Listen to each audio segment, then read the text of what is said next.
Harvard's recruitment of Chinese scholars and Chinese connections. My favorite story. A renowned Harvard researcher, Charles Lieber, was busted for allegedly lying about his involvement in a Chinese recruitment operation. The PRC had paid him $50,000 a month, plus living expenses, for his work at Wuhan University of Technology. And get this, he ran his own nanoscience center at Harvard. He's a brainiac. He received $15 million in grants from, wait for it, the NIH. All the while he was taking big money from China to allegedly help them recruit talent to then steal our trade secrets. This was Harvard's president last March. Harvard is an American university, as Beida is a Chinese university. Our institutions have a responsibility to contribute positively to our own societies and to the national good, as well as to the world at large. But as universities, we fulfill this charge precisely by embodying and defending academic values that transcend the boundaries of any one country. Would he have said that about transcendence with Nazi Germany? You see, a globalist intrinsically loves communism because they thought that communism would run the whole world. In their ultimate fantasia, communism is the government of the future, where councils of bureaucrats will decide everything from how much corn and rice you'll eat to how long you can live. That's the ultimate fantasy of the far left and their pseudo-intellectual academia. This is why, when a lot of people don't understand the difference between Nazism and communism, because they were both classified under the umbrella of socialism. But here's the intrinsic difference. Hitler believed in National Socialism for Germany. And he really did believe that he could pull Europe into a centralized nation, Europe. But he did not want to rule the world in the sense that the communists envisioned. The communists wanted communism for everyone. Hitler wanted socialism for the Germans. At some point it becomes almost semantics, but intrinsically it really doesn't. It really was a structural, intellectual difference. But academia in America today sees communism as the great modality toward elevating themselves to a God logic. It's why liberals don't believe in God, by the way. They want to be God. They think they could save the planet, right?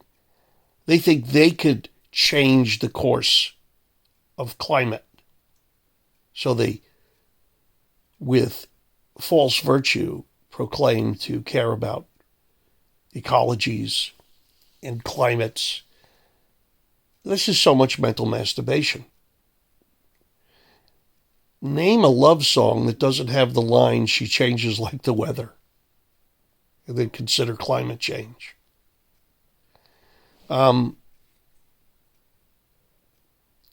If we don't deal with this in a very powerful and dramatic way, if we don't get into academia and strike down this liberal communist dragon that is the mindset of academia, which, by the way, is ever more exclusive.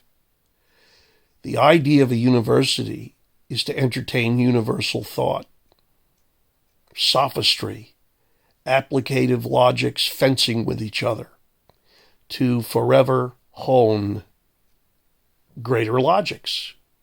Steel sharpens steel, but no longer. Left-wing politics is totally exclusionary.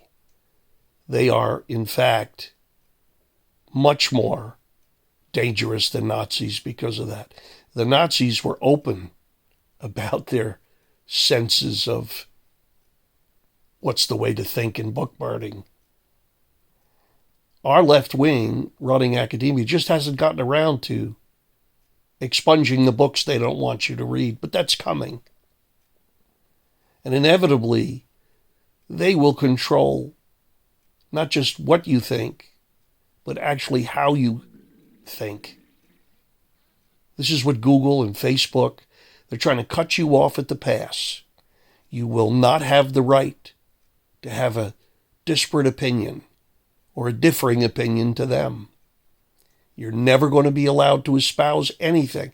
This is beyond George Orwell. I wrote a paper in 1978 in college, and I proffered that the real 1984 could be much more dangerous than what Orwell conjured up. Because the Orwellian logic was that everybody would dress like the communist Chinese and Mao Zedong.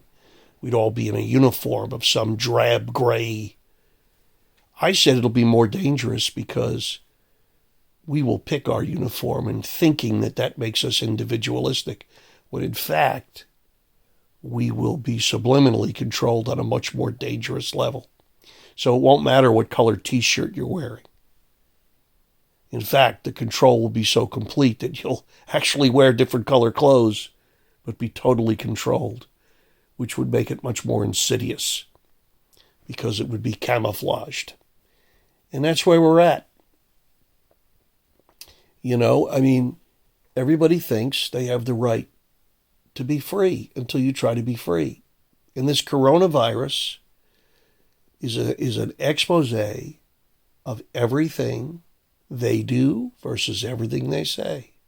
Cuomo is scoregating people for not wearing masks. Every day he gets up there, he gives another press conference, nobody's wearing a mask.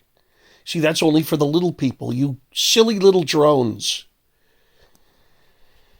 Well, I'm kind of talking to all you American male patriots. It's time to get riled up because we don't have much time.